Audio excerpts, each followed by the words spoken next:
What happened when a billionaire worth $8.4 billion broke down in tears? Not over a collapsed business deal, not over a stock market crash, but over Waitress's tarnished silver locket. This wasn't supposed to happen. Madison Clark was pouring coffee at 2 a.m. in a roadside diner outside Asheville, North Carolina, living paycheck to paycheck. Her biggest worry whether she'd make rent that month. Alexander Whitmore sat across from her in a suit that cost more than her car, nursing black coffee and the weight of 43 years of unanswered questions. Then her grandmother's locket slipped from beneath her collar, catching the fluorescent light. His hand trembled. Coffee spilled across the table. And in that moment, two strangers discovered they were connected by a secret so dangerous, so carefully buried, that a powerful man had orchestrated an entire disappearance to hide it. This isn't a fairy tale about rags to riches. This isn't about a poor girl meeting a prince. This is about stolen lives, erased identities, and buried truths that refuse to stay dead. Because when Alexander reached into his pocket and pulled out an identical locket, Madison's world shattered. But what she didn't know was that opening hers would reveal something far more terrifying than the past. For Madison Clark, the graveyard shift at Rosie's Diner wasn't just a job. It was a testament to every dream she'd buried along the way. The fluorescent lights hummed their familiar song, casting harsh shadows across the cracked vinyl booths and chipped formica tables. The scent of burnt coffee and reheated gravy hung in the air like a permanent fog, mixing with the artificial vanilla from a syrup dispensers. She'd worked here for 3 years, ever since she dropped out of her nursing program at UNC Asheville with 2 semesters left and $87,000 in student loan debt she couldn't shake.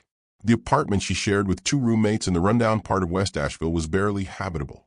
Peeling wallpaper, a landlord who ignored repair requests, neighbors who screamed through paper-thin walls at 3 a.m. Her bedroom was actually a converted closet with barely enough space for a twin mattress and a milk crate she used as a nightstand. But it was $450 a month, and that was all she could afford after sending money to cover her mother's remaining medical bills. Debts that had outlived the woman they were meant to save. Madison had been 7 when the accident happened. A drunk driver on Interstate 26 near Charleston had stolen both her parents in a single moment of carelessness. Her grandmother Dorothy had stepped in without hesitation. Raising Madison in a small apartment above the seamstress shop she ran in Charleston's historic district. Dorothy's hands had been magic once. Intricate embroidery, delicate alterations, wedding dresses that made brides weep with joy. But arthritis had claimed those talented fingers one joint at a time, until even threading a needle became an impossibility. Dorothy had died 2 years ago, leaving Madison with a locket, a shoebox of photographs and stories that now felt like fairy tales. Stories about kindness, about choosing dignity over wealth, about running toward something instead of away. Madison wore the locket every shift, feeling the weight of it against her chest like a promise she'd made to a ghost. Someday, she told herself, someday she'd finish that nursing degree. Someday she'd open a clinic for families like hers. People who couldn't afford insurance, who chose between medicine and rent, who died because poverty was a slower killer than drunk drivers. But tonight, someday felt impossibly far away. Alexander Whitmore hadn't planned to stop at a roadside diner at 2 a.m., but then again, he rarely planned his escapes. The meeting in Charlotte had been a disaster. Another round of investors who saw dollar signs where he saw innovation. Another evening of handshakes that felt like transactions. His driver had offered to take him straight to the private airstrip, back to his penthouse in San Francisco, back to the carefully constructed empire he'd built from brilliance and bruises. Instead, Alexander had sent the driver home and taken the wheel himself, driving south on Highway 25 with no destination in mind. Just movement. Just distance from the gala he'd attended earlier that evening, where 100 people had wanted a piece of him and not one had asked how he was doing. That was the paradox of wealth, surrounded by people, suffocating in loneliness. The tech world knew him as a self-made billionaire, the architect of quantum computing advances that had revolutionized everything from medical imaging to climate modeling. At 43, his net worth had crossed $8.4 billion. Forbes called him a visionary. Wall Street called him ruthless. Philanthropy circles praised his donations to education and poverty relief. But none of them knew the truth, that every success felt hollow. every achievement a monument built on the foundation of absence. His mother had disappeared when he was 6 months old. Catherine Whitmore, the beautiful socialite who'd married into the powerful Whitmore dynasty of Newport, Rhode Island. They'd said she jumped from the pier behind the family estate. They'd said she was unstable, depressed, unable to handle the pressures of wealth and motherhood.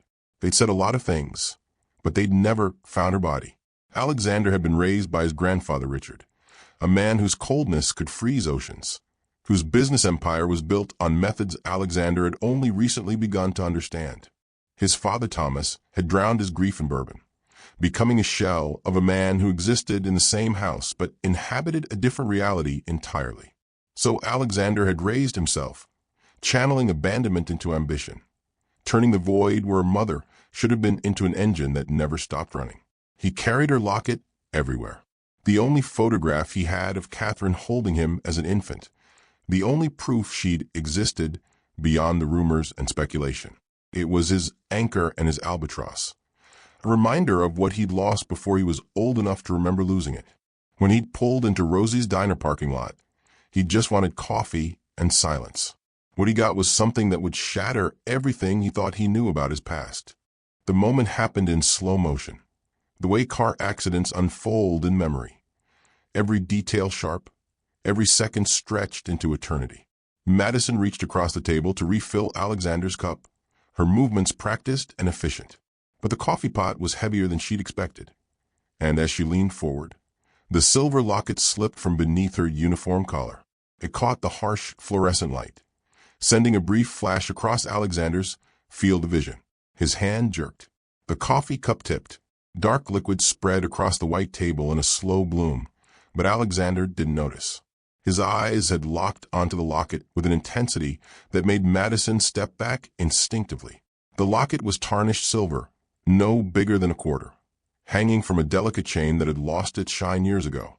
Etched into its surface were roses, intricate, hand-carved roses with petals, so detailed they seemed ready to bloom. Time had worn the edges smooth, but the craftsmanship was unmistakable. This wasn't costume jewelry. This was an heirloom. Alexander's face had transformed.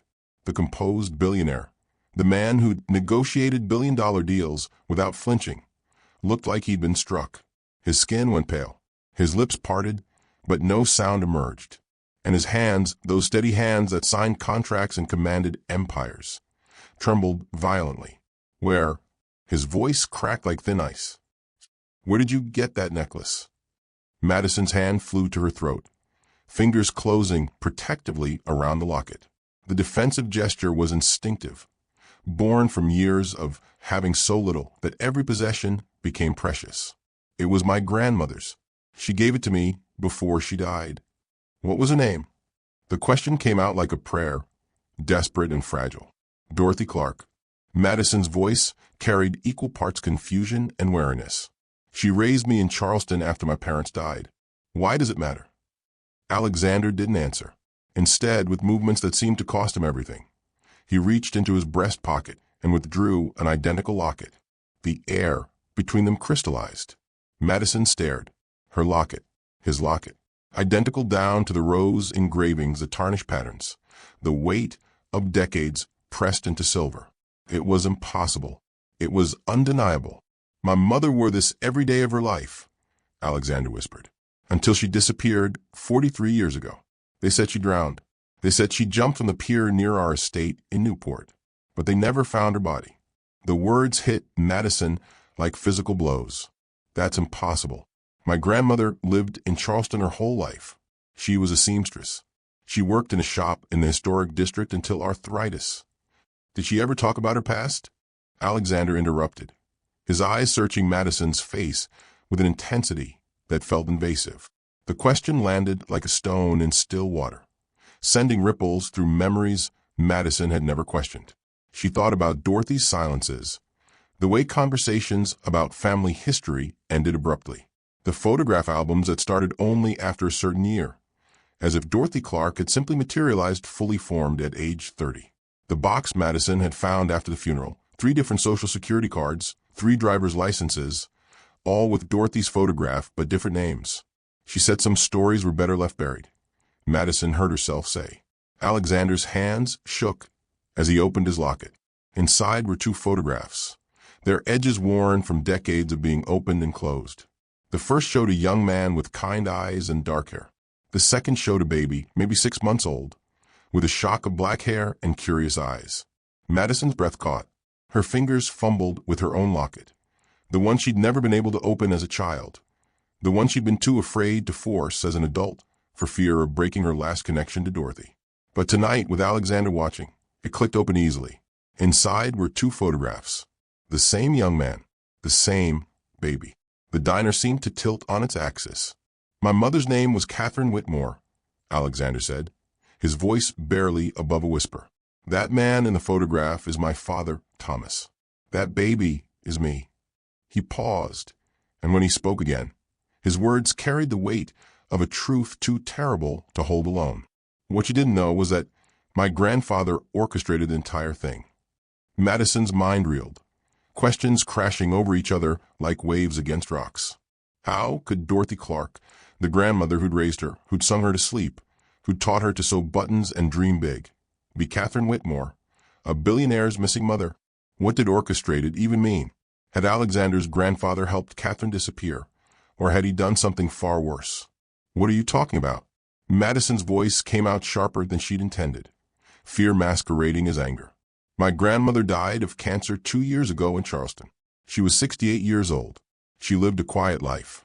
She wasn't some missing socialite from Newport. Alexander leaned forward, his voice dropping to barely above a whisper. The urgency in his tone made Madison's pulse quicken. Family secrets don't just bury themselves. They need powerful people to keep them buried. And my grandfather was one of the most powerful men on the East Coast. Powerful how? Madison asked, though part of her didn't want to know the answer. Powerful enough to make people disappear, Alexander said. Powerful enough that when my mother threatened to expose him, she had to fake her own death to survive. The words hung in the air between them, heavy with implications Madison wasn't ready to accept. This was insane. This was a stranger weaving conspiracy theories around a piece of jewelry. And yet, those lockets, those identical photographs, the way Alexander's voice cracked when he said, my mother. I need you to sit down, Alexander said, gesturing to the booth across from him. Please. I'll explain everything. I'll pay you for your time. I don't want your money, Madison cut him off, the offer somehow making this feel more real, more transactional, more dangerous. But even as she said it, she slid into the booth. Curiosity had its hooks in her now, dragging her forward despite every instinct screaming to walk away. Around them, the diner's few other patrons had started to notice. A truck driver at the counter glanced over his shoulder. An elderly couple in the corner booth whispered to each other. And from the kitchen, Madison saw Gregory emerging, her manager, perpetually suspicious, always looking for reasons to criticize. His eyes narrowed as he approached their booth, taking in the spilled coffee. Madison sitting with a customer, the intensity of their conversation. Madison, what's going on here? You're supposed to be working, not chatting. But Madison barely heard him, because Alexander had just said something that changed everything. If you're really Dorothy Clark's granddaughter, then you're my niece, and that means you're in danger too. Gregory had backed off after Alexander slipped him $200 bills, and a look that said this conversation was worth more than a waitress's shift. Now, in the relative privacy of the corner booth, Alexander began unraveling a family history that sounded more like a crime novel than reality. The Whitmore name carries weight on the East Coast, Alexander began, his voice low and measured. My great-grandfather, William Whitmore, built a shipping empire in the 1920s. Started with a single cargo vessel running routes between Boston and London. Ended with a fleet of 40 ships moving everything from textiles to machinery. By the time he died in 1955, the family was worth millions. Madison listened, her coffee growing cold in front of her. But it was my grandfather, Richard, who turned millions into billions, Alexander continued. He inherited the shipping business in 1958 and immediately began diversifying. Real estate development throughout New England, commercial banking, investment firms. By the 1970s, Richard Whitmore wasn't just wealthy. He was powerful, the kind of powerful where senators returned his calls and mayors asked permission before making decisions. The fluorescent lights hummed overhead, casting harsh shadows across Alexander's face. He looked older suddenly, worn down by the weight of what he was revealing. My mother, Catherine Ashford, came from old money herself. Her family owned textile mills throughout the Carolinas.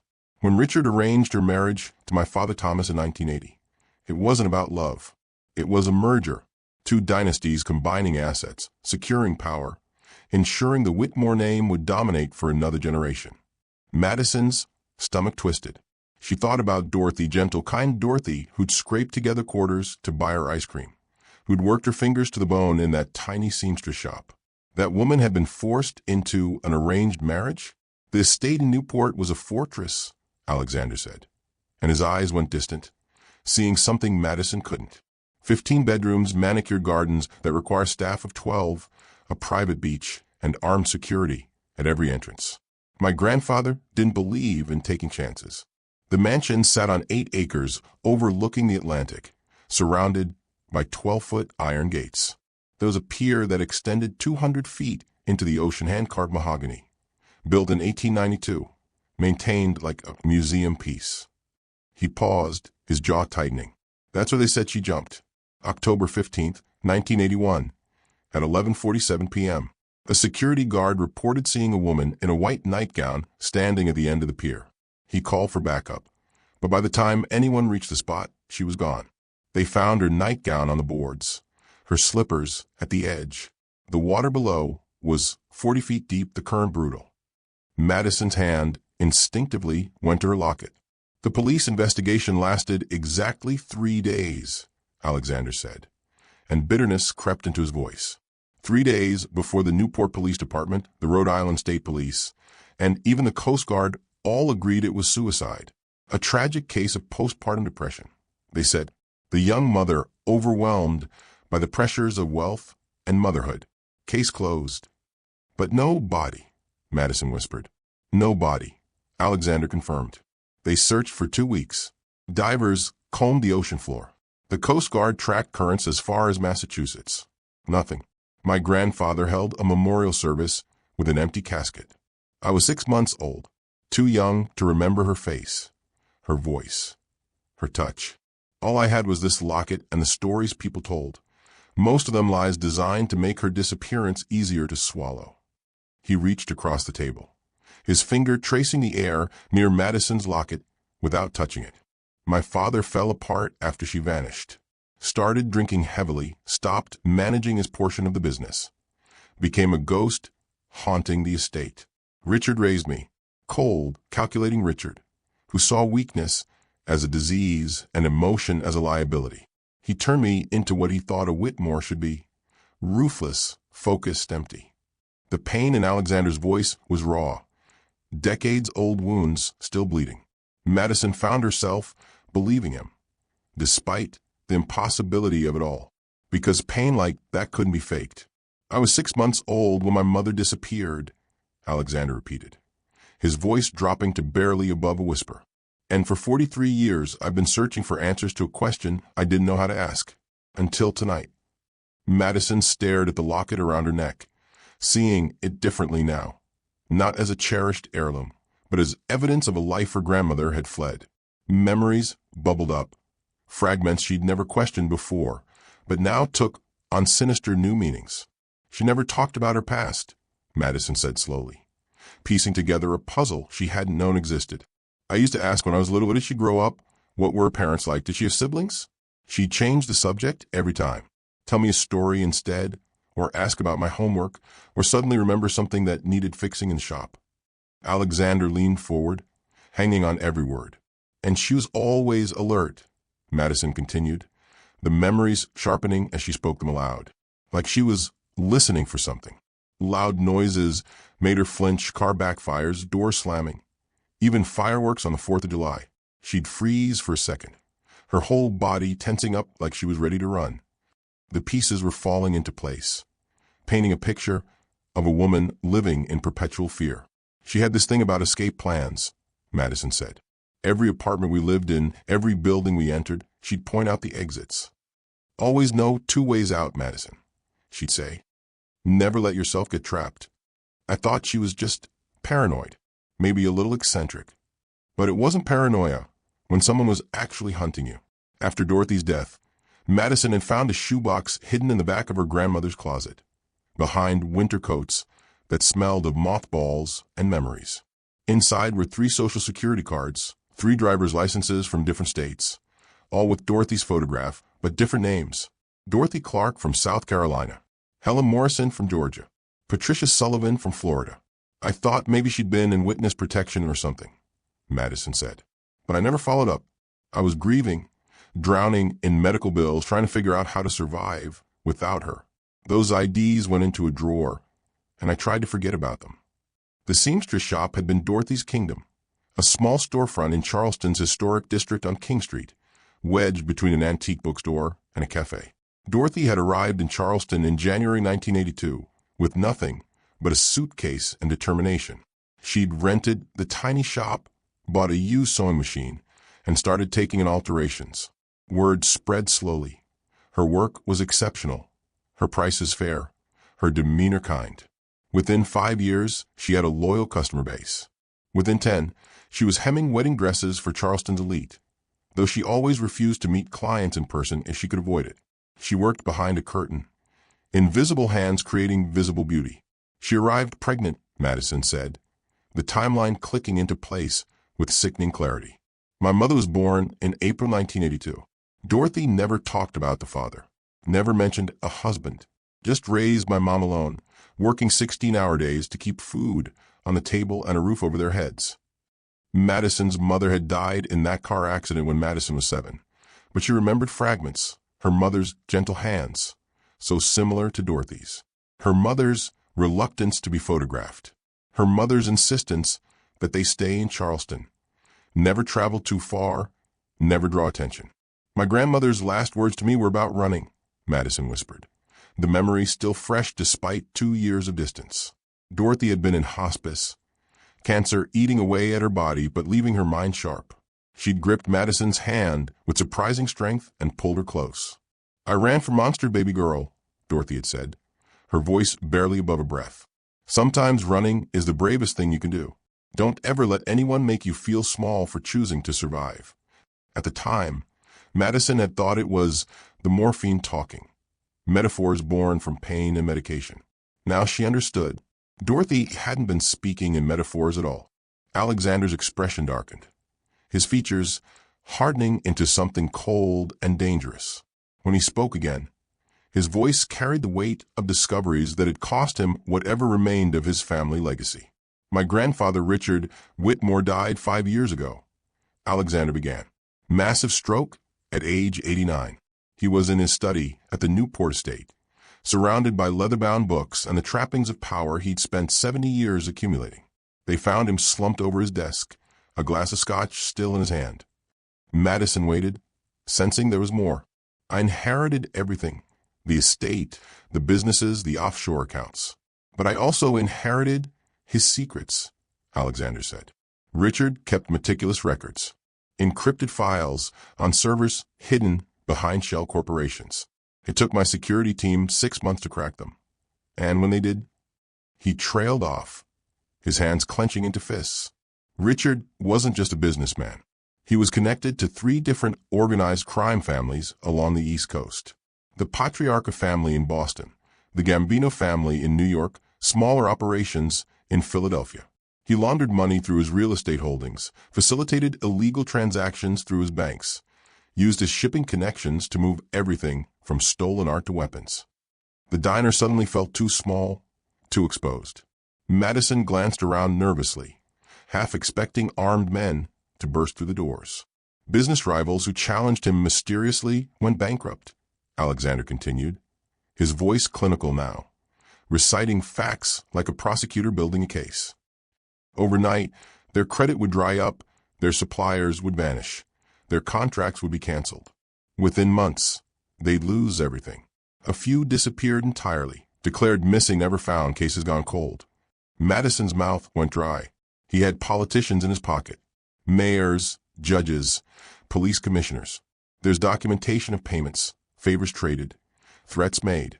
When the Newport police investigation into my mother's disappearance lasted exactly 3 days, it wasn't incompetence. It was Richard's influence. He owned the police chief. Literally. There are bank records showing monthly payments labeled as consultation fees. The picture Alexander was painting was monstrous.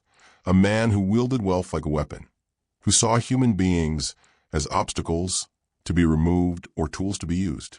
My mother discovered something, Alexander said, and his voice cracked slightly. I found correspondence in Richard's files, encrypted emails to his lawyers, notes from meetings. Catherine had been organizing a charity gala in 1981, going through the foundation's financial records to coordinate donor lists. She found discrepancies, money moving in ways that didn't make sense. She started asking questions. Madison could imagine it, a young woman, trapped in a loveless marriage, stumbling onto evidence of crime she couldn't ignore. She threatened to go to the FBI, Alexander said. There's a memo dated September 1981. Richard writing to his attorney about the Catherine problem. He couldn't divorce her.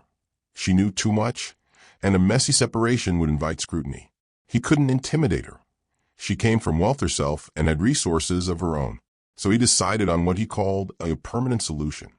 The phrase hung in the air, clinical and terrifying. I found the order, Alexander said quietly. October 1981. A single-line entry in Richard's personal ledger. See problem. Permanent solution authorized. $500,000 allocated. $500,000 to make my mother disappear. To kill her. Madison's hands were shaking. This was beyond anything she'd imagined. This wasn't just family drama or complicated history. This was murder, conspiracy, organized crime. I hired the best private investigators money could buy, Alexander said. 5 years of searching, following every lead, tracking every payment in Richard's records. The money trail led to a man named Vincent Calabrese, a fixer who specialized in making problems disappear for wealthy clients. Vincent is dead now, killed in a prison riot in 2019. But his former associates talked, eventually. They confirmed Richard had ordered a hit on Catherine. He paused, his eyes meeting Madison's with an intensity that made her breath catch. The trail went cold in Charleston, Alexander said. There were payments to someone in Charleston in January 1982, not to Vincent, but to someone else. Someone who helped Catherine disappear instead of killing her. The investigators couldn't identify who. The money went through so many shell corporations and offshore accounts that the original recipient's identity was erased. Madison's mind raced. Someone had helped Catherine escape. Someone had defied Richard Whitmore and lived to tell about it. But who? And why? What she didn't know, Alexander said, his voice dropping to barely above a whisper, was that Richard's organization didn't end with his death. My uncle Victor inherited pieces of it. Other associates, other families, they're still out there, still protecting secrets, still tying up loose ends. Madison's hands trembled as she reached for her coffee, desperate for something to ground her in reality. But the coffee was cold now, and reality was proving more unstable than she'd ever imagined. Let me make sure I understand this, she said, her voice steadier than she felt. You're saying my grandmother was actually Catherine Whitmore, that she faked her death in October 1981, escaped your grandfather's hit, and reappeared in Charleston 3 months later as Dorothy Clark. Yes, Alexander said simply. Madison's mind worked through the timeline, pieces clicking together with mathematical precision. Catherine disappeared October 15, 1981. Dorothy Clark appeared in Charleston January 1982. That's roughly 3 months. Time enough to establish a new identity, move across state lines, create a paper trail, Alexander confirmed. And you said Catherine was pregnant when she disappeared? Madison's voice caught on the words. Alexander nodded. 5 months pregnant. I found medical records in Richard's files. Catherine had seen her obstetrician in September 1981. The baby was due in February 1982. Madison's mother had been born April 15, 1982. Dorothy had always said she'd come early, a premature birth that explained why she'd been small as a child, why certain developmental milestones had come late. But what if that was a lie? What if the baby wasn't premature at all? Just born under a different name, in a different state, to a woman who'd erased her past. My mother's birth certificate says she was born in Charleston, Madison said. Dorothy Clark listed as the mother. No father listed. Forged documents, Alexander said. If Catherine had help escaping, someone with resources, connections, they could have created an entire identity. Birth certificates, social security numbers, medical records. It's not easy, but with enough money and the right contact, it's possible. The locket sat between them on the table. Two identical pieces of evidence that transcended documentation and blood tests. Madison reached out, her finger tracing the engraved roses on her locket. These are proof, she whispered, not just of who she was, but that she wanted to be remembered. She could have destroyed this, buried it, thrown it in the ocean. But she kept it. She passed it down to me. Alexander's eyes glistened. She kept mine too. Somehow she had two made, one for her, one for me. Maybe she planned to give it to me someday. Or maybe it was just her way of maintaining a connection to the son she'd had to leave behind. New questions bloomed like dark flowers. How had Catherine escaped? A woman 5 months pregnant, fleeing from one of the most powerful men on the East Coast, somehow managing to evade a professional killer and establish a new life. It seemed impossible. She'd needed help, significant help. Who helped her? Madison asked. I don't know, Alexander admitted, and the frustration in his voice was palpable. The money trail suggests someone in Charleston, someone with connections who could create false identities and keep secrets. But Richard's records don't name them. Either he never knew who betrayed him, or that person was important enough that even in his private files, he didn't dare write their name. And Charleston specifically, Madison said. Why there? It's not exactly off the grid. It's a major city tourist destination, the kind of place where a beautiful woman might stand out. Maybe that's exactly why, Alexander mused. Hide in plain sight. Charleston has old money, new money, tourists, transplants. A woman starting a seamstress business wouldn't raise eyebrows. And South Carolina's documentation requirements in 1982 were less stringent than they are now. But the question that terrified Madison most was the one she almost didn't want to ask. Your grandfather's organization, the people he worked with, the criminals who helped him build his empire, are they still operating? Alexander's expression turned grim. Some are dead, some are in prison, but others? He paused. My Uncle Victor, Richard's younger son, inherited portions of the business. He's always resented that I got the legitimate holdings while he got the scraps. And Victor learned at Richard's knee. He's just as ruthless, just as connected. Does he know about me? The question came out small, frightened. I don't know, Alexander said honestly. My security team swept for surveillance before I came here. If I was followed, they're good enough that even my people didn't notice. But you, he didn't need to finish the sentence. Madison had no security team, no protection, no resources to detect if she was being watched. If Richard's organization had somehow discovered that Dorothy Clark was really Catherine Whitmore, if they'd been monitoring her all these years, then Madison was exposed. Vulnerable. We need to find out how she escaped, Madison said, her fear crystallizing into determination. Because whoever helped her 43 years ago, they might be the only people who can help us now. We need to leave tonight, Alexander said, pulling out his phone. I'll have my pilot file a flight plan for Charleston immediately. Madison's laugh came out sharp and bitter. I can't just leave. I have a shift tomorrow at noon. Gregory will fire me if I don't show up, and I need this job. My rent is due in 6 days, and I'm already short $200. I can't afford to. I'll cover it, Alexander interrupted. Your rent, your lost wages, everything. The offer landed like an insult. Madison's spine stiffened, her chin lifting in a gesture Dorothy would have recognized. Pride in the face of desperation. I don't want your charity. I'm not some damsel in distress who needs rescuing by a billionaire. I've taken care of myself since I was 7 years old, and I don't need. Then consider compensation, Alexander said, his tone gentler. You're helping me solve the biggest mystery of my life, helping me understand what happened to my mother, why she left, whether she ever thought about me. That's worth more than rent money and lost shifts. You'd be working for me, consulting, if that makes it easier to accept. Madison wanted to refuse.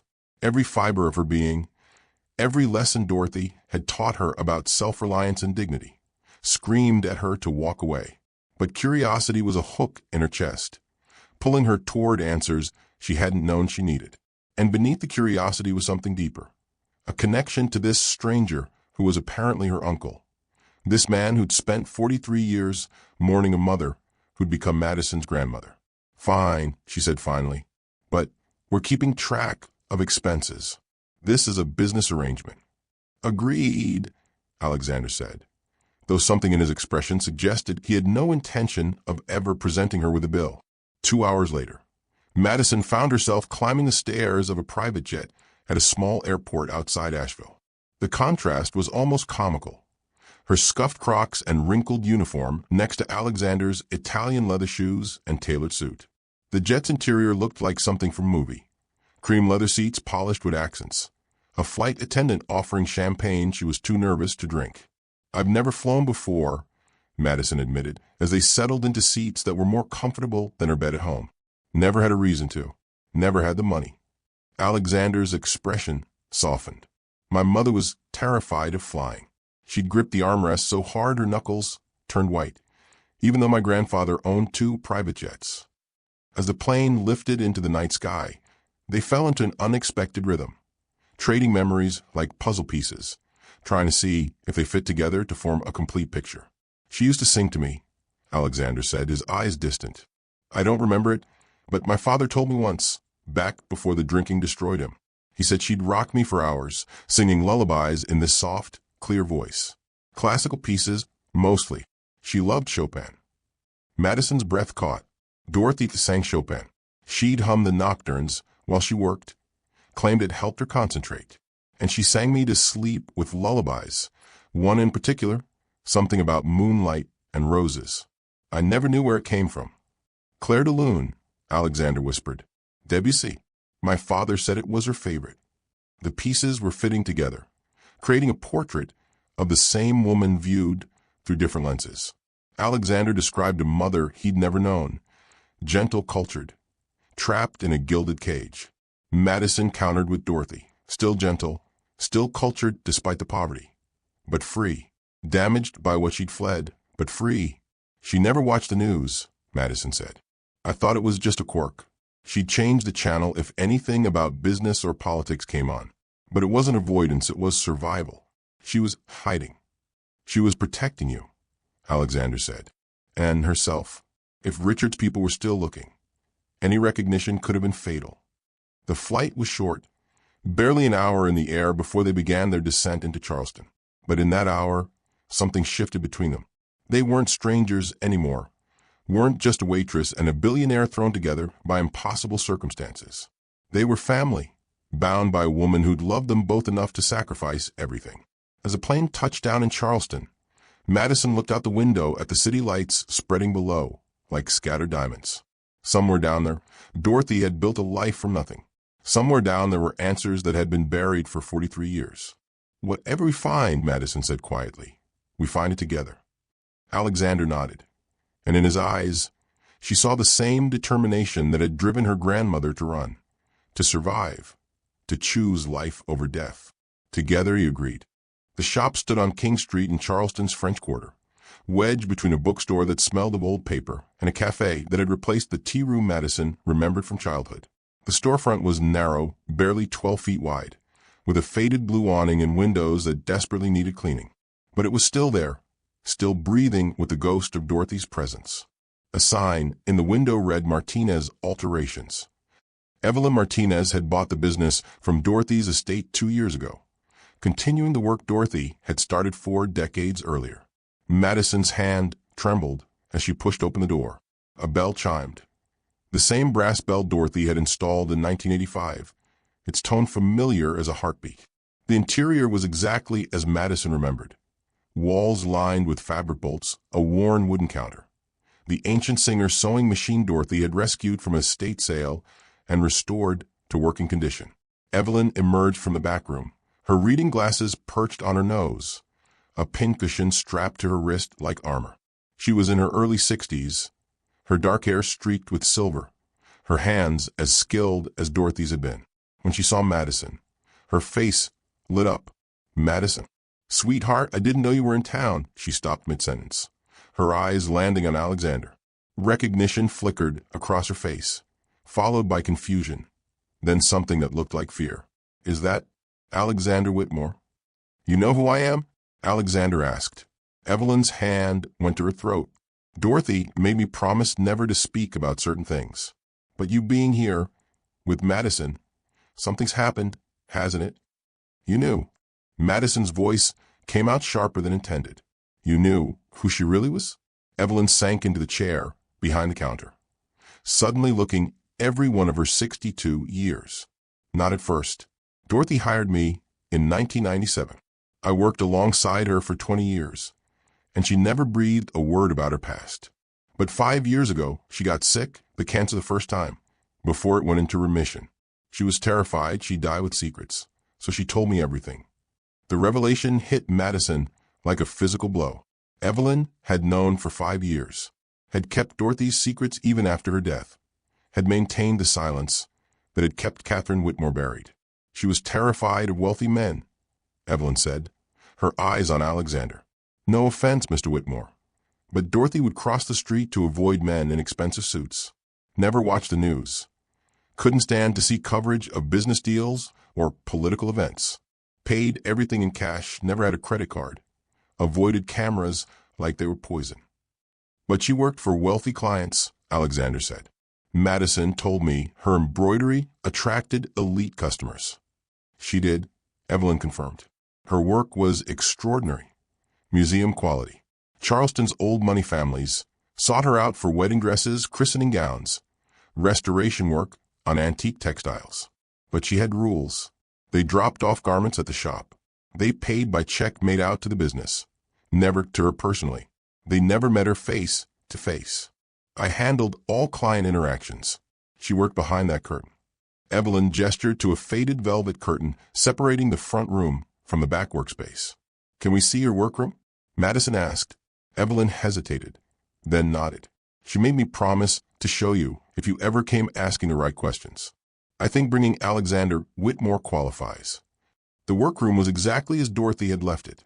The sewing machine in its place of honor, thread organized by color in a cabinet Dorothy had built herself, patterns hanging from clips on a wire strung across the ceiling.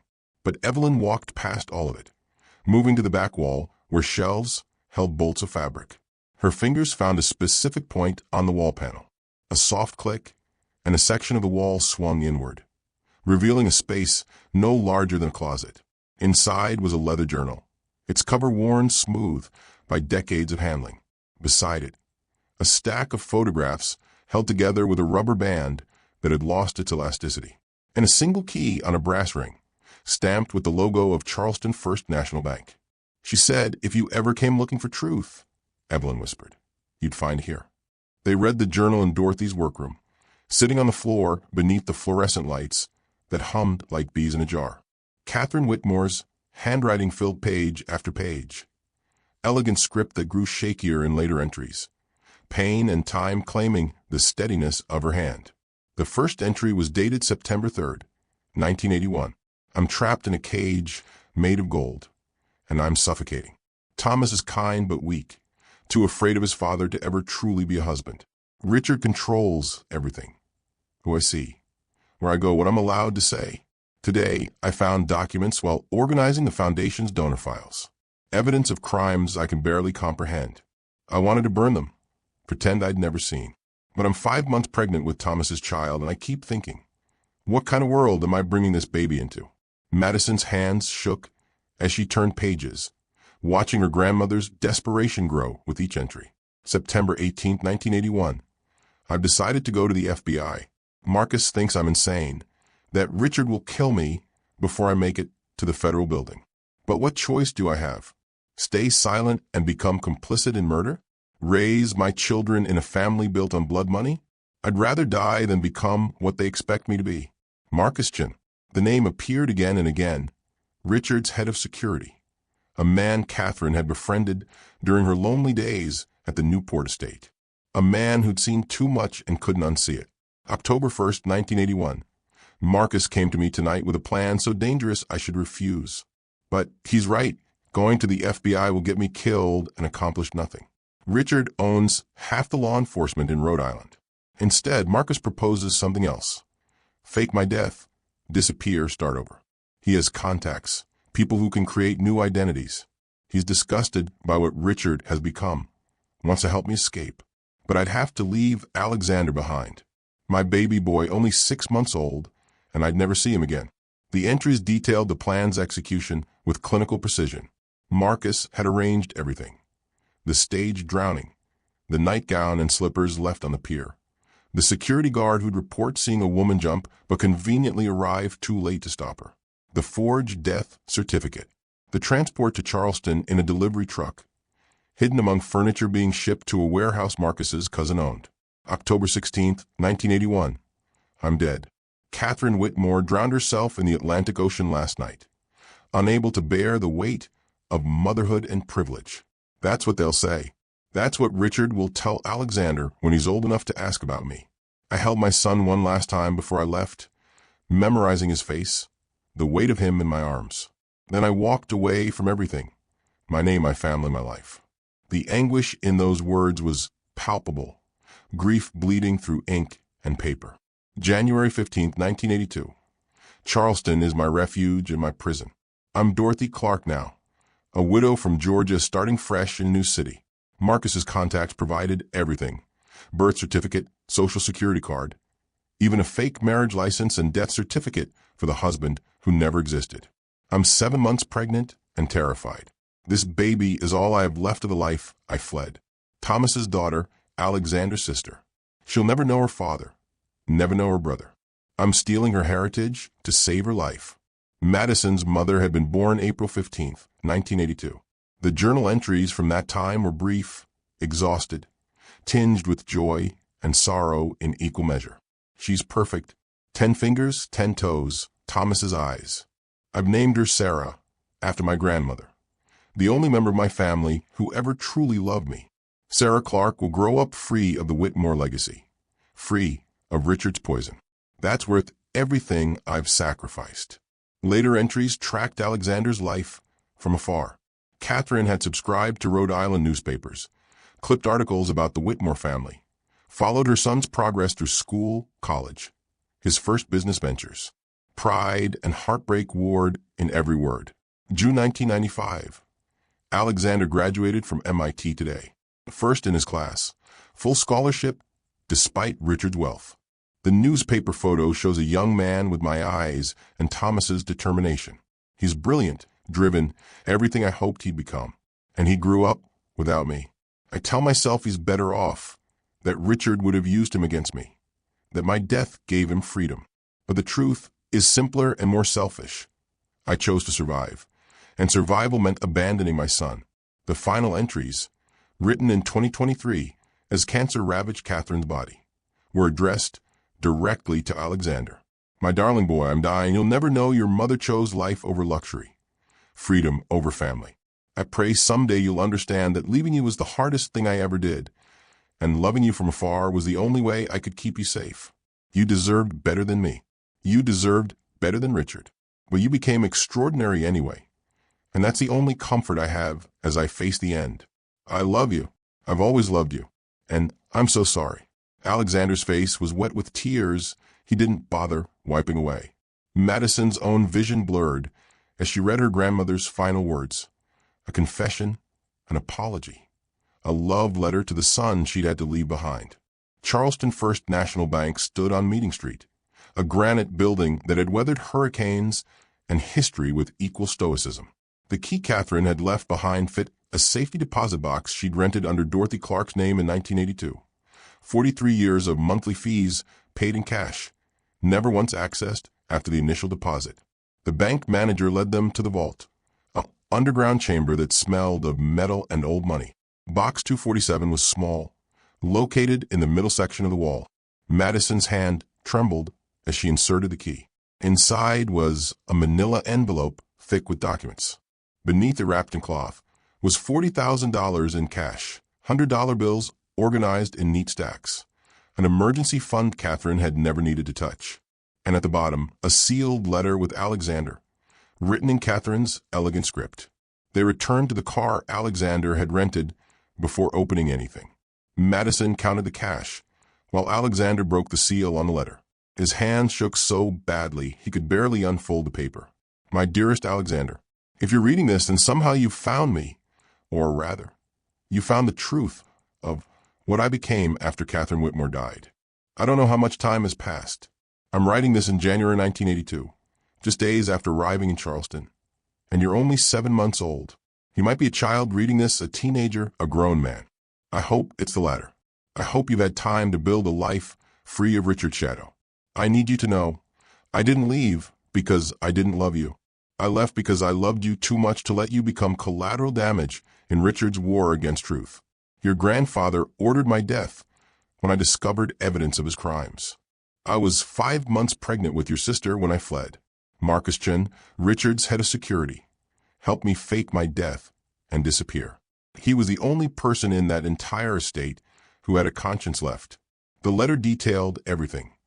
Richard's criminal empire, the evidence Catherine had discovered, the 3 people Richard had ordered killed to protect his secrets. Names, dates, documentation of wire fraud, money laundering, witness intimidation. The statute of limitations had long expired on most of the crimes, but the evidence was damning nonetheless. I've given Marcus insurance, recordings, documents, testimony from others Richard betrayed. If anything happens to me, if Richard's people ever find me, Marcus has instructions to send everything to the FBI and the New York Times. It's mutually assured destruction. Richard won't come after me because doing so would destroy everything he's built. But I need you to know something else, Alexander. Your father, Thomas, was a good man who became a broken one. He didn't participate in Richard's crimes, but he knew about them and said nothing. That silence makes him complicit. He chose his father over justice, over me, over you. I don't know if he's still alive as you read this, but if he is, know that his weakness was his greatest sin. The documents in this box are copies. Marcus has the originals. Find him if you can. He's the only other person who knows the whole truth.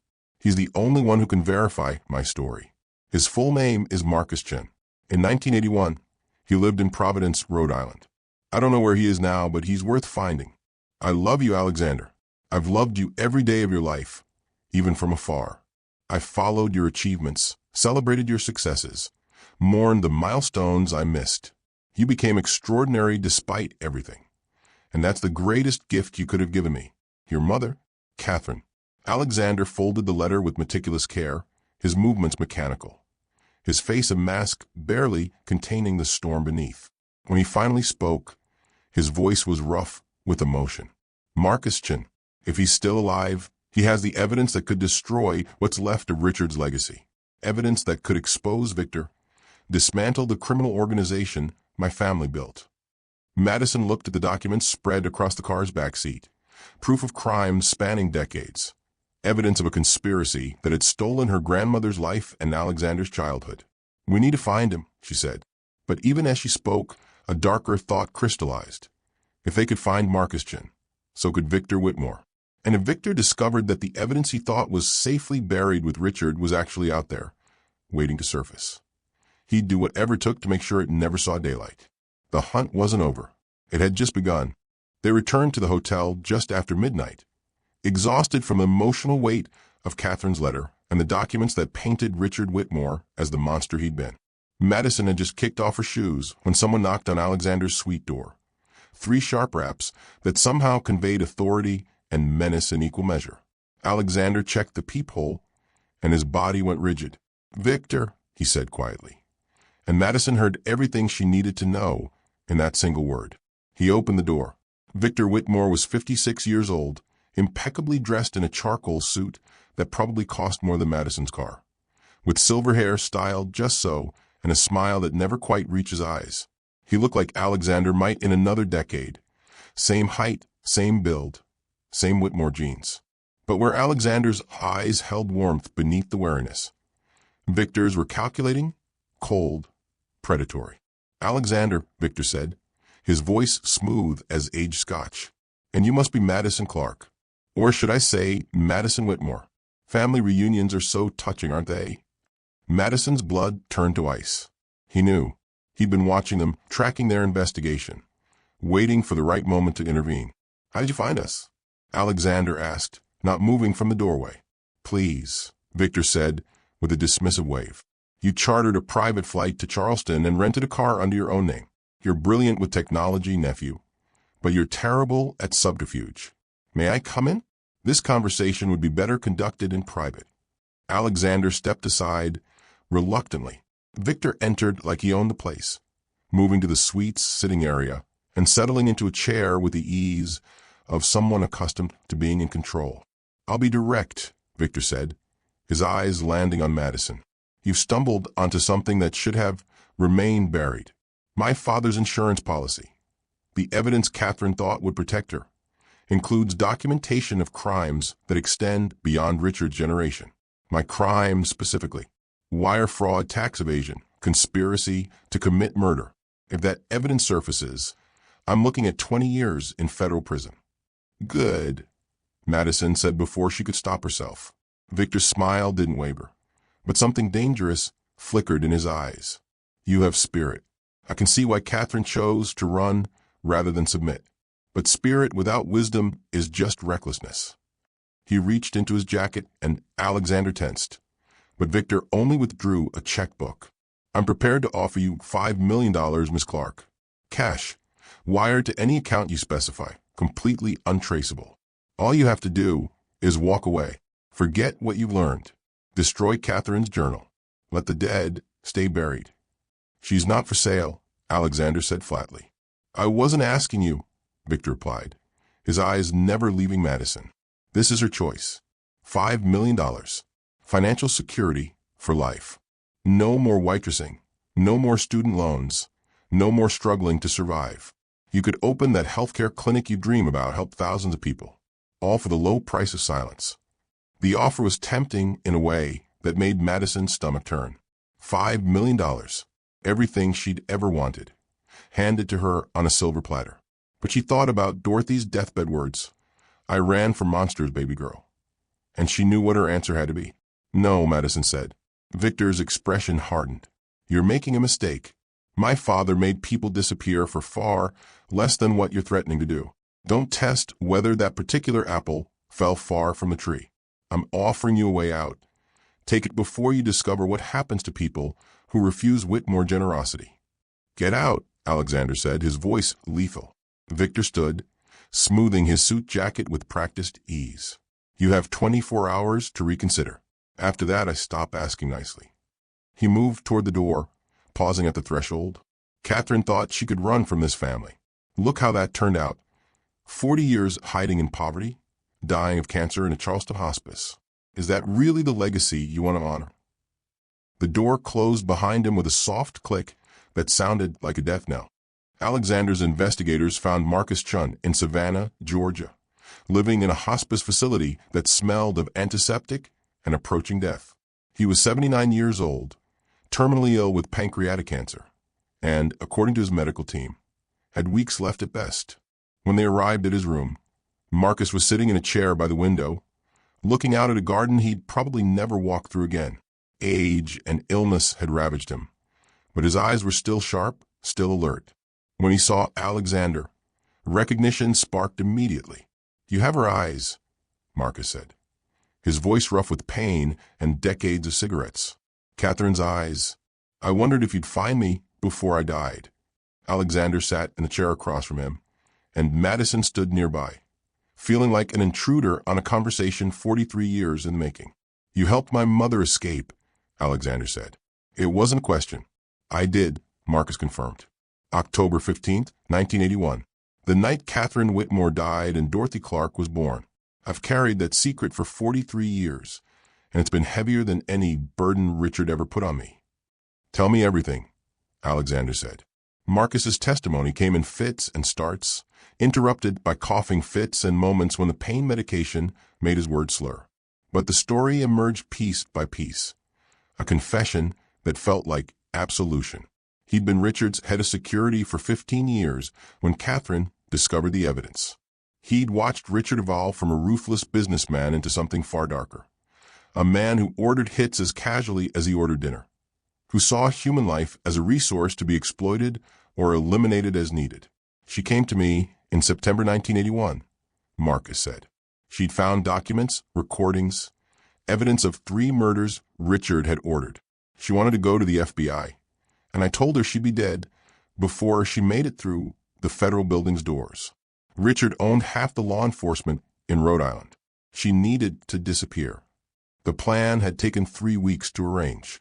Marcus had contacts, people who owed him favors, people who specialized in creating new identities for those desperate enough to need them. The stage drowning, the forged documents, the transport to Charleston. Marcus had orchestrated everything. The night she left, Marcus said, his voice cracking, I watched her hold Alexander one last time. Just 7 months old, sleeping peacefully. No idea his mother was saying goodbye forever. She was crying so hard she couldn't breathe, but she didn't make a sound. Didn't want to wake him. She just held him and memorized his face, and then she handed him to the nanny and walked away. Alexander's jaw clenched, muscles working beneath skin as he fought to maintain composure. I've thought about that moment every day since, Marcus continued. Wondered if I did the right thing. Because yes, I saved her life, but I also stole 43 years of being a mother from her. Stole 43 years of having a mother from you. She made her choice, Alexander said quietly. She did, Marcus agreed. And Richard made his. He suspected she'd survived within a month of the drowning. Too many inconsistencies, too many things that didn't add up. But he chose not to pursue. Told me once, drunk on scotch and arrogance, that killing her would have risked FBI scrutiny. Better to let her rot in poverty somewhere, knowing she'd given up everything for nothing. For nothing? Madison's voice was sharp. She lived. She raised a daughter, raised me. She had a life. You're right, Marcus said, his eyes finding Madison. And that's what I told myself all these years. That poverty with freedom was better than wealth with chains. But Richard thought differently. He believed making her disappear without actually killing her was the perfect punishment.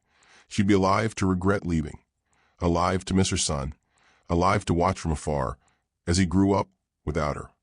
Marcus reached beneath his blanket and withdrew a flash drive, his movements slow and painful. This is Catherine's insurance policy. Video recordings of Richard ordering hits on 3 people between 1979 and 1981. Audio recordings of conversations where he discussed money laundering, witness intimidation, bribing public officials.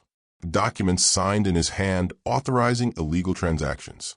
Testimony from 5 other members of his security team who witnessed crimes and were too afraid to come forward. He held it out to Alexander with a shaking hand. It's all here. Everything Catherine discovered. Plus everything I collected in the years after she left. Take it. Use it. Destroy what's left of Richard's empire. Just promise me one thing. What? Alexander asked, taking the flash drive. Remember Catherine's sacrifice as courage, not abandonment, Marcus said. She chose the hardest path because it was the only way to keep you safe. That's love, pure and simple. Don't let anyone tell you otherwise. Alexander nodded, unable to speak past the emotion clogging his throat. Marcus closed his eyes, suddenly looking impossibly old and tired. Thank you, Alexander finally managed, for helping her, for keeping her secret, for keeping this evidence safe. I owed her that much, Marcus whispered. Now go. Make sure it meant something. They left him there, sitting by the window, waiting for death with a lighter conscience than he'd carried in 43 years. The press conference was scheduled for the following Tuesday at the Charleston Waterfront Hotel. Alexander had contacted the FBI, turned over copies of Marcus's evidence, and coordinated with federal prosecutors. Journalists from the New York Times, the Washington Post, and major television networks had confirmed attendance. The Whitmore dynasty was about to crumble under the weight of truth it had spent decades burying. Madison felt lighter than she had in years. Her grandmother's memory would be restored, not as Dorothy Clark, the poor seamstress who died alone, but as Catherine Whitmore, the woman brave enough to choose survival over submission. Justice was finally within reach. They celebrated that night at Husk, a restaurant in Charleston's historic district known for its southern cuisine and bourbon selection extensive enough to make Alexander's father weep with envy. Madison ordered shrimp and grits that melted on her tongue like butter and dreams. Alexander raised a glass of expensive bourbon. To Catherine, he said, "The woman who taught us both that some things are worth more than money." To Dorothy, Madison countered, "The woman who taught me that kindness isn't weakness and running isn't cowardice." They were the same woman, but they'd lived two lives, and both deserved to be honored. Over dessert, pecan pie that reminded Madison of Dorothy's kitchen, Alexander made an offer that took her breath away. "I'm establishing a healthcare foundation," he said. "Free clinics in underserved communities, mobile medical units, scholarships for nursing students. I want you to run it. Salary of $200,000, full benefits, complete autonomy over operations. You'd have the resources to build everything you've dreamed about." Madison's fork clattered against her plate. $200,000? That's more money than I've earned in my entire life combined. "You'd be worth twice that," Alexander said simply. "You have the vision, the passion, the understanding of what communities like yours need. I have the money. It's perfect alignment." Tears blurred Madison's vision. This was everything she'd deferred. Every dream she'd buried beneath student loans and survival. A chance to actually make a difference, to honor Dorothy's memory by helping people the way Dorothy had helped her. "Yes," she said, crying openly now. "Yes, I'll do it." They toasted to new beginnings, to justice served, to families reunited across decades and death. The future felt bright for the first time in years, possibility shimmering like heat on summer asphalt. But at 3:17 a.m., Alexander's phone rang, the call that shattered everything. Marcus Chun had died, not in weeks, as his doctors had predicted, but tonight, 3 days after giving them the evidence. 3 days earlier than his prognosis suggested. The hospice nurse reported seeing a man in an expensive suit leaving Marcus's room at 2:43 a.m. Security footage showed the man's face obscured by the camera angle, his gait purposeful, his exit timed perfectly between nursing rounds. Marcus Chun, the last living witness to Catherine's escape, was dead, and someone had made sure of it. Alexander's head of security, a former FBI agent named Robert Hayes, delivered the news with grim efficiency. They'd traced the man in the suit through traffic cameras, enhanced the security footage, run the vehicle's license plate. The trail led directly to someone Alexander never suspected. "It wasn't Victor," Robert said, spreading photographs across the hotel suite's desk. "The man who visited Marcus Chun drives a car registered to Thomas Whitmore, your father." The words landed like a punch to Alexander's solar plexus. "That's impossible. My father's been in rehab in California for the past year. He's sober, working on himself, trying to—" "He checked himself out 3 months ago," Robert interrupted. "And he's been running his own investigation ever since. Tracking your movements, monitoring your communications, building a case against Victor. But his methods—" Robert paused, choosing his words carefully. "Your father learned from Richard. Surveillance, intimidation, violence when necessary. He's been accumulating power quietly for 5 years, waiting for the right moment." Madison felt the room tilt. Another Whitmore. Another man willing to kill to protect secrets or achieve vengeance. The pattern was a curse, passed down through generations like genetic code. "My father killed Marcus?" Alexander's voice was hollow. "Marcus could testify that your father knew about Richard's crimes and did nothing," Robert explained. "That silence makes him complicit in multiple murders, money laundering, witness intimidation. If Marcus testified to federal prosecutors, your father would face criminal charges alongside Victor. So he eliminated the witness." A knock on the door, sharp, insistent, familiar. Alexander didn't need to check the peephole to know who it was. Thomas Whitmore stood in the hallway, looking healthier than Alexander had seen him in decades. Sober, clear-eyed, dressed in a suit that actually fit properly instead of hanging off a frame ravaged by alcohol.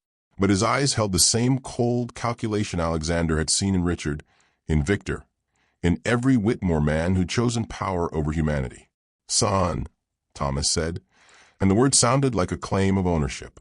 "We need to talk about the evidence you're planning to turn over to the FBI." "You killed Marcus Chun," Alexander said flatly. Thomas didn't deny it. "I eliminated a liability. Marcus could have destroyed this family, not just Victor, but me, you, everything we built. I did what was necessary to protect us." Protect us. Alexander's voice rose. You murdered a dying man to cover up your own crimes. My crime was silence, Thomas said, stepping into the suite uninvited. I knew what my father was doing, and I said nothing because I was weak and afraid. But I've spent the last 5 years becoming strong. I've accumulated power, resources, connections. I'm ready to destroy Victor, to dismantle what's left of Richard's criminal empire. But I need that evidence, and I need you to give it to me, not the FBI. Why would I do that? Alexander demanded. Because I'm your father, Thomas said simply. Because I've spent 43 years drowning in guilt over Catherine's death. Except she didn't die, did she? She ran, and I let her go because I loved her enough to know she deserved better than me. Now I have a chance to make things right, to destroy the people who made her run, to give you the family legacy you deserve. By becoming exactly like Richard, Madison's voice cut through the tension. By killing, intimidating, controlling, Thomas's eyes landed on her, and Madison saw recognition flicker across his face. You're Catherine's granddaughter, my daughter's daughter, which makes you family, and family protects family. Family destroys family, Madison shot back. That's the only thing Whitmores are good at. The truth of her words hung in the air between them. 3 generations of Whitmore men, each one claiming to protect family while actually protecting power, each one choosing violence when love would have served better. Alexander looked at his father, really looked at him, and saw the pattern repeating. Thomas had become Richard, and if Alexander wasn't careful, he'd become Thomas. Give me the evidence, Thomas demanded. I'll handle Victor my way. Justice, but on our terms. And Alexander realized the conspiracy had never been about Catherine at all. It was about power, control, the Whitmore legacy eating its children alive generation after generation. The question was whether he had the strength to break the cycle, or whether the pattern was too strong to escape. The hotel suite had become a battlefield of wills. 3 people locked in a standoff that would determine not just their futures, but the meaning of Catherine's sacrifice 43 years earlier. Thomas stood near the window, backlit by Charleston's night sky, his posture radiating the confidence of a man who'd spent 5 years planning this moment. Alexander sat on the edge of the desk, the flash drive containing Marcus's evidence in his pocket, his loyalty torn between blood and morality. And Madison. Madison stood between them like a human shield, refusing to let the Whitmore pattern repeat itself one more time. You don't understand what's at stake, Thomas said, his voice taking on the edge of desperation. Victor has connections, resources. If we hand this evidence to the FBI, there's no guarantee he'll be convicted. Wealthy men don't go to prison, Alexander. You know this. They hire the best lawyers. They exploit loopholes. They walk free while their victims rot. I can ensure Victor pays. I have people who owe me favors, people who can make sure justice is actually served. Justice served by murder? Alexander's voice was ice. That's what you're describing. Vigilante execution because you don't trust the legal system. The legal system my father corrupted, Thomas shot back. The same system that ruled Catherine's disappearance, a suicide in 3 days. The same system that's let Whitmore men operate above the law for 3 generations. You want to trust that? You want to believe federal prosecutors won't be bought off, that judges won't be influenced, that Victor won't walk free after a year in minimum security. Madison had heard enough. She pulled out her phone, navigating to the audio files Robert had extracted from Marcus's evidence. Her fingers trembled as she found the right recording. Catherine's voice, preserved across decades, singing a lullaby Madison recognized from her own childhood. Hush, little baby, don't say a word. Catherine's voice filled the suite, clear and gentle despite the recording quality. It was the voice of a mother singing to her infant son, the voice of a woman who'd loved so fiercely she'd chosen to die rather than let that love be weaponized against her child. Thomas froze, the color drained from his face, his carefully constructed composure shattering like glass under pressure. His hands went to his ears as if to block out the sound. But Madison turned up the volume. The lullaby ended, and another recording began. Catherine speaking, her voice thick with tears. I have to leave them, Marcus. I have to leave my baby boy, and it's destroying me. But Richard will use Alexander against me if I stay. He'll threaten my son's safety to keep me silent. And I can't I won't let my child become a bargaining chip in his father's criminal empire. I'd rather Alexander grow up thinking I abandoned him than watch him become another Whitmore man, cold, calculating, corrupted by power. Thomas collapsed into the nearest chair, his face crumpling. 43 years of carefully managed grief came flooding out in great, racking sobs that shook his entire body. The powerful man who'd planned vengeance and violence dissolved into a broken husband who'd lost his wife and never recovered. She thought. Thomas couldn't finish the sentence, couldn't push words past the emotion strangling his throat.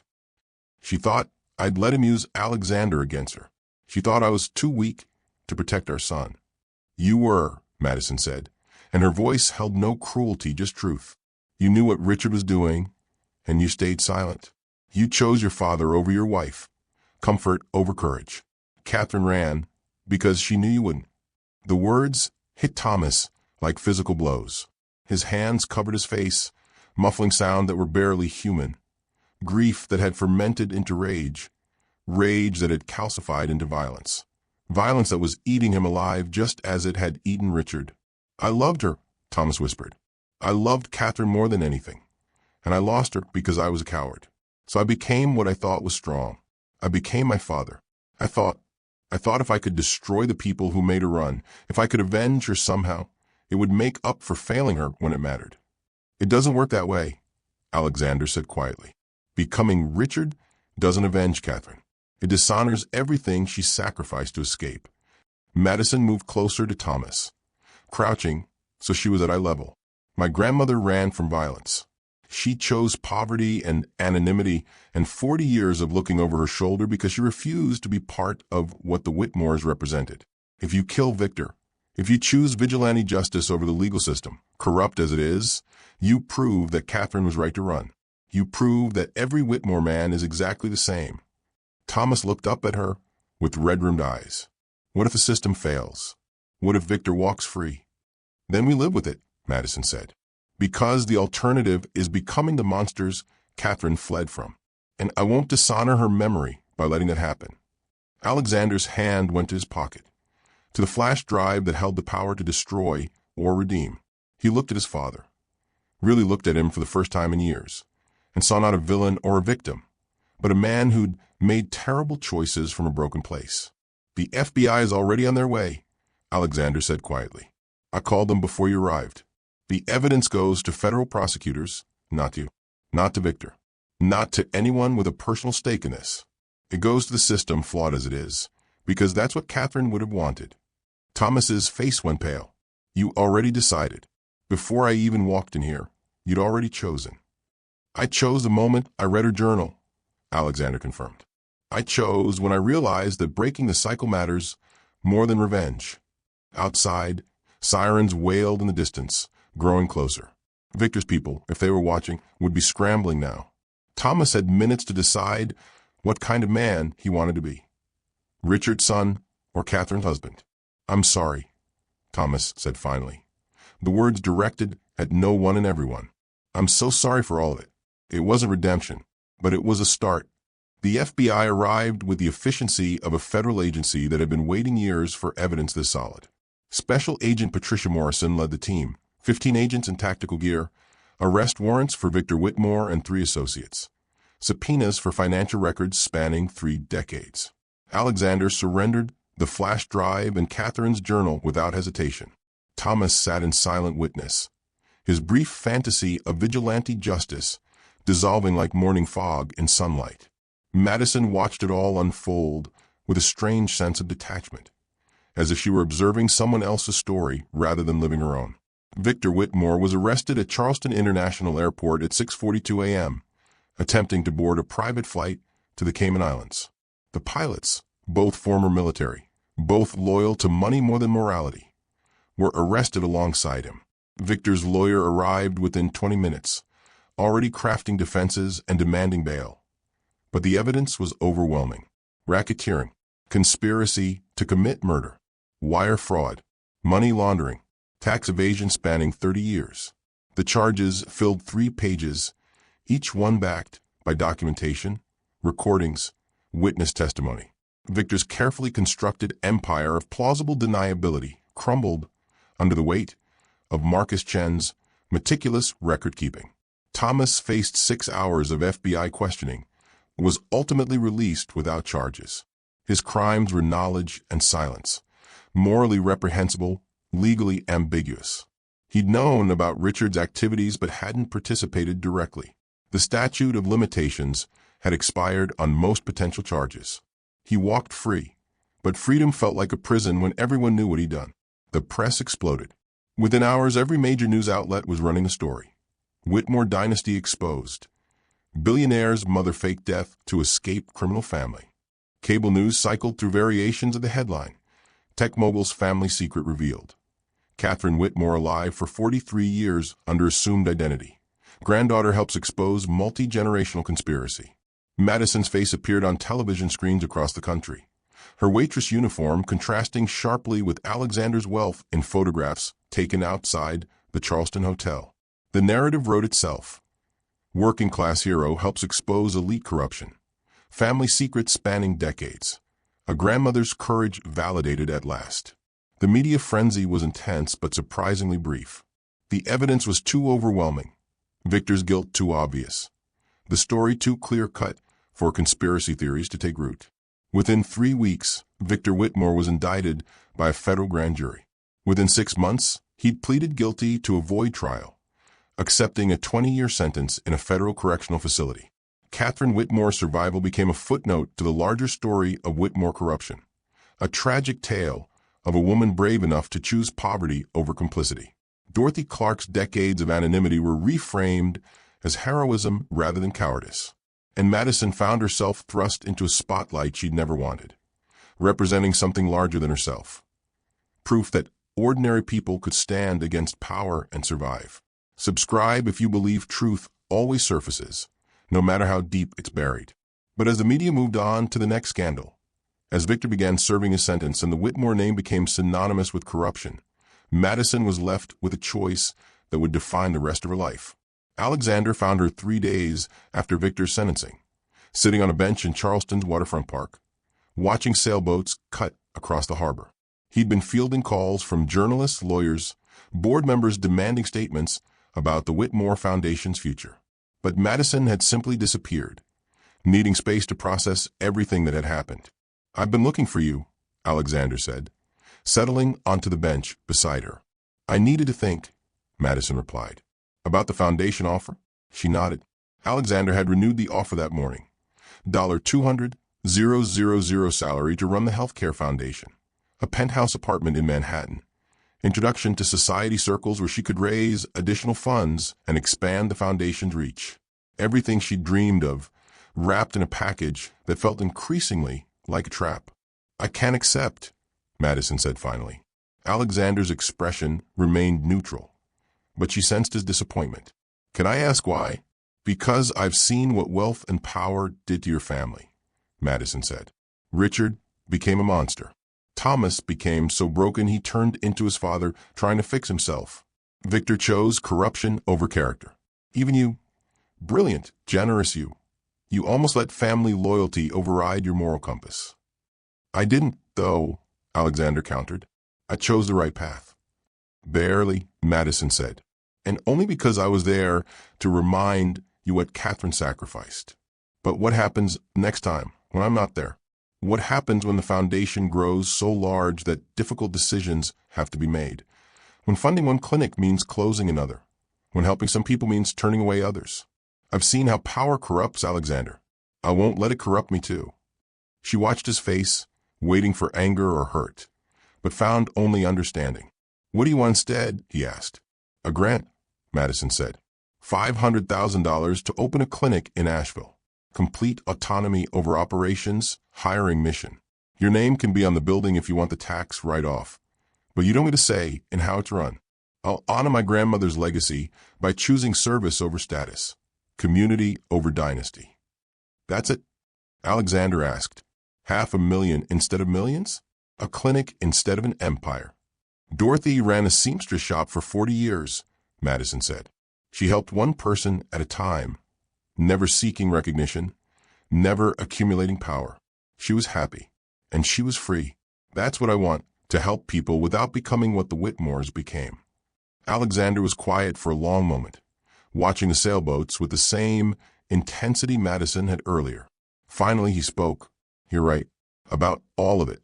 The foundation offer was my way of keeping you close, of making sure Catherine's granddaughter was part of my life. But you're not a Whitmore, Madison. You're better than we are. You're what Catherine might have become if she'd never married Thomas. I'm what Dorothy made me, Madison corrected, and I want to honor that. Then you'll have your grant, Alexander said.